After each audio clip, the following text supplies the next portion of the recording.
So why don't you go ahead and tell me who you are and what you're working on?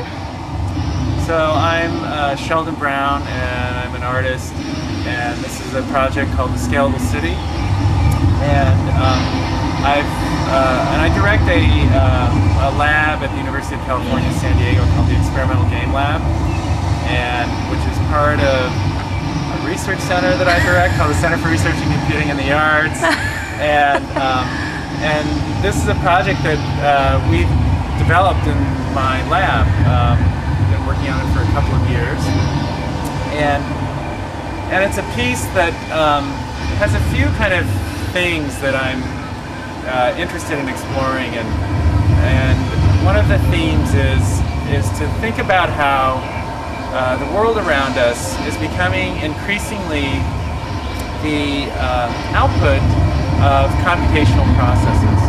So how the elements of design now are all mediated via computational tools, how urban infrastructure is all controlled by computer-based processes, and that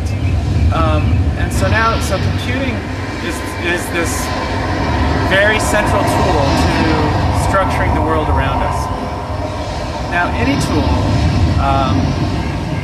has both its kind of intended outcomes as well as its unintended outcomes, and the tools tend to do the things that they want to do, and so even though as humans we want these tools to work in certain ways, we also try and find what they're good at, what they readily kind of apply to do. Thanks.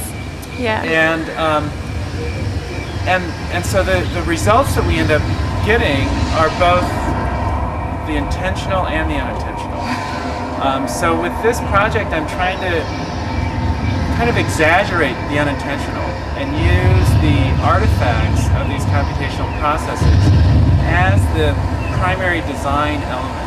Okay. So here I take data from real-world sources like satellite imagery, which forms the basis of the landscape, or photogrammetry, so bunches of pictures of existing houses, and I put that stuff through algorithmic mills, and those algorithmic mills do things like embed higher levels of decorative patterns into these existing data pieces, and then use those kind of patterns to organize into the outcome processes.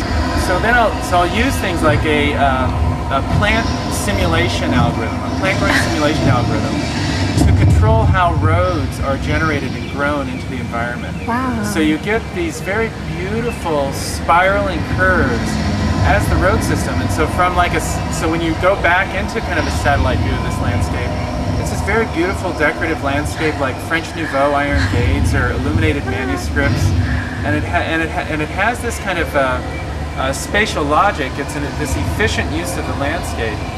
But actually, then when you go back into the landscape and try and navigate this road network, it's completely vexing as a organizing scheme for how you would try and actually live in this place. So, did you just have a really bad computer day one day? Is that really where the spark came from at some point? I continuously have good and bad computer days. Yes. So I'm very attracted to these kinds of forms that computers make, and the kinds of facility they kind of provide to you to change your world. But I also recognize that we're kind of lazy. People are kind of lazy, and so if computers do this one kind of algorithm really well, let's just apply it to this system, and it will Beautiful. Organize it, and do all these things that we need to have happen, and maybe we aren't going to quite get the real need that we were trying to address. Yeah. Sounds more fun, anyways. Yeah. One thing that we do with this is we're using a lot of approaches that are relevant to the computer game industry. You know, so to make this piece this interactive engagement of all these computational processes, it needs to have very sophisticated, you know, software techniques, programming techniques, and very powerful computer hardware. So I want to, from a kind of an approach to making art, I'm trying to use just data and algorithms and users and make a rich interaction of those three things as the way in which art is produced. Yeah, absolutely. So it requires that we're very clever about how we take advantage of these things. Okay. And we're certainly pushing the technological limits of what we can do with computer hardware, and so we're using and supported by technology companies because we push at the frontiers of these things. Absolutely. But then on the other side of that, what I'm trying to do is create a situation for users where they may come to this with certain expectations of what a computer game is, and I try and work with those expectations, but then I also try and defy them and undermine them, because there isn't a single goal outcome to the interaction of this piece. It really does operate cognitively more in the realm of artwork. And that's an interesting distinction. Yeah, so the act of interacting and manipulating the environment, for me, is really more relevant to an extension of just seeing. So it's a deeper gaze, and there are things that I'm trying to do with confusing viewers, with to try and push them into a more active